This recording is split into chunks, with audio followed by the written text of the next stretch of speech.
learning how to position your marketing, it's also really important to know what is important to your clients. What's their buying criteria for making a decision to join a program or make that next step with you? So as we go through developing our local market positioning, that's the next piece of the puzzle.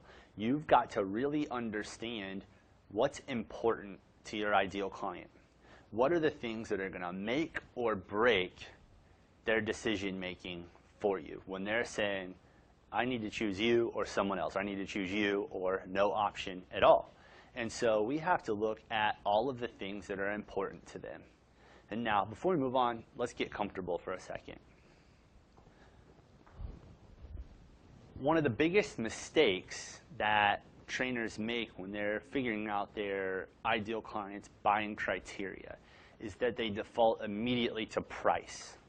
And you can't do that because that's not always the most important, and rarely is it even in the top 3 or 4 most important buying decisions that they make. So what are some examples of buying decisions? So think about how important your gym being close to their home is going to be. How important the cleanliness of the gym, the friendliness, the atmosphere, the types of other clients that are in the gym, actually, the trainer. There might be some people that have a high criteria for having a female-only trainer or a male-only trainer. So there are tons of things. Maybe they need friends in the gym with them to make this important, or they want a friendly atmosphere. Some might want a very private atmosphere. So understand what's important to your buyer, what's going to make or break that decision, and don't always relate to price. So we've got some buying criteria. We've got a worksheet to go through so that you can list these out.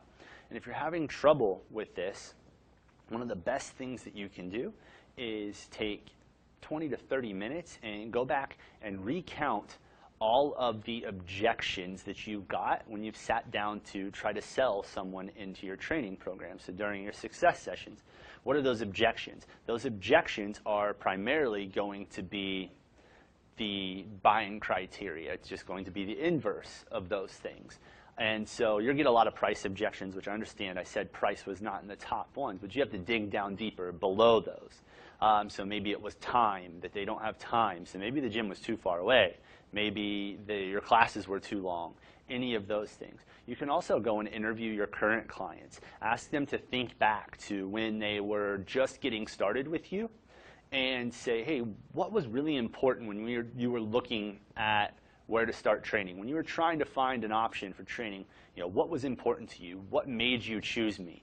Those are the answers that they're going to tell. Those answers that they tell you, those are the things that are going to be your key buying criteria for your ideal clients. And so when you know these, you know how to position your option or your core offer within the marketplace so that it's really attractive for them.